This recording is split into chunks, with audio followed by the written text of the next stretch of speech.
টাকা টাকা টাকা আমার কাছে এখন অনেকগুলা টাকা আছে, এই যে দেখতে পারতেছেন। সো হ্যালো এভরিওয়ান, আসসালামু আলাইকুম। আমি Shrabani Mahmud Khan and welcome back to my channel. এই যে আমার একটা ব্যাংক, এটা আমি 5 মাস আগে কিনছিলাম। তো আমার আগের ব্যাংক ভাঙার ভিডিও অলরেডি আছে ইউটিউবে। তো এটা আমার সেকেন্ড ব্যাংক, মালয়েশিয়াতে এসে 5 মাস পর আমি আবার ভেঙে ফেলতেছি। এইটার ভিতরে টাকা জমানোর আমার একটা রিজন ছিল, যেটা আমি আপনাদেরকে একটু পরে জানাইতেছি। চলেন আগে ব্যাংকটা ভাঙি আর দেখি কত টাকা হয়েছে। বাই দ্য ওয়ে, আমার মতো কার কার পছন্দ ব্যাংকে এইভাবে টাকা জমানোর? যেহেতু আলাদা কোনো ইনকাম নাই, বাবা, হাজব্যান্ড বা ছেলে, এখন আবার ছেলে আছে, ছেলের জমানো টাকা ছেলেকে কেউ সালামি দিয়ে যায়, ওইগুলা জমিয়ে আমি এখন এটার মধ্যে টাকা জমাই। আমার ব্যাংকে টাকা জমাইতে খুবই ভালো লাগে, এটা একটা শখ বলা যেতে পারে। কম হোক আর বেশি হোক আমার খুব ভাল লাগে। আর দেখবেন ব্যাংক ভাঙার সময় টাকা গুনতে যে কি ভালো লাগে, সেটা যত অ্যামাউন্টই হোক না কেন। তো আমি একা ব্যাংকটা ভাঙতে পারতেছিলাম না, আম্মু আমাকে হেল্প করতেছে। আর এই যে সারফারাজ বারবার এই ক্যামেরার সামনে আইসা পড়ে, ও ভিডিও করতে গেলে এমনই করে, ও ক্যামেরার সামনে আসতে চাইবে আর কাউকে দেখাইতে চাবে না।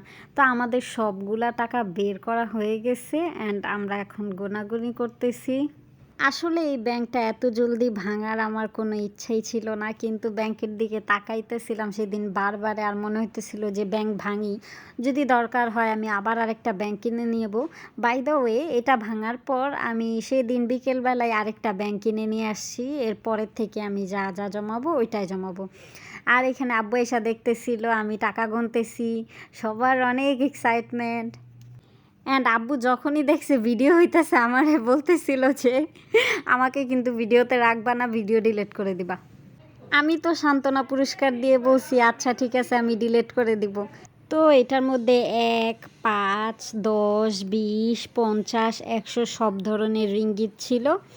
টাকার পরিমাণ খুব বেশি না, কিন্তু সবগুলো টাকা যেহেতু বইটা বইটা ঢুকাইছে, এভাবে আমাদের গুনতে একটু কষ্ট হইতেছিল।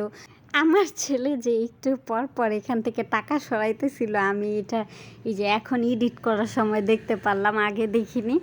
নিচেও বাতাসের কারণে কিছু টাকা উড়ে উড়ে পড়তেছিল, আমি ওইগুলাকে উঠায় গনায় নিছি। আর এইখানে মোট 800 রিঙ্গিত ছিল, যেটা বাংলাদেশি টাকায় প্রায় 20,000 টাকার মতো। আমি জানি এটা অনেকের কাছেই কম অ্যামাউন্ট মনে হতে পারে, তাতে আমার কি, কারণ তারা দেখা যায় জব করে বাহিরে, তাদের কাছে অনেক টাকা আছে। কিন্তু আমি তো এইগুলা জামাইর আর বাবার পকেট থেকে এই টাকাটা আমি জমিয়েছি আমি একটা মোবাইল কিনবো বলে। জানি এটা খুবই সামান্য মোবাইল কেনার জন্য, যেটা দিয়ে একটা ব্যাটারিও আসবে না মোবাইলের, কিন্তু তারপর আর কি, জামাই তো আছে, বাকিটা জামাই দেখা নিবে। বাই দ্য ওয়ে, আমার মতো কারা কারা এভাবে ব্যাংকে টাকা জমাইতে পছন্দ করেন? আর আমি যতটুকু জমাই তার থেকে বেশি খাওয়া দাওয়া এবং শপিং করার পেছনে খরচ করি, আর বাকিগুলো এইভাবে জমাই। তো সবাই ভালো থাকবেন, আমার জন্য দোয়া করবেন। আল্লাহ হাফেজ, আসসালামু আলাইকুম।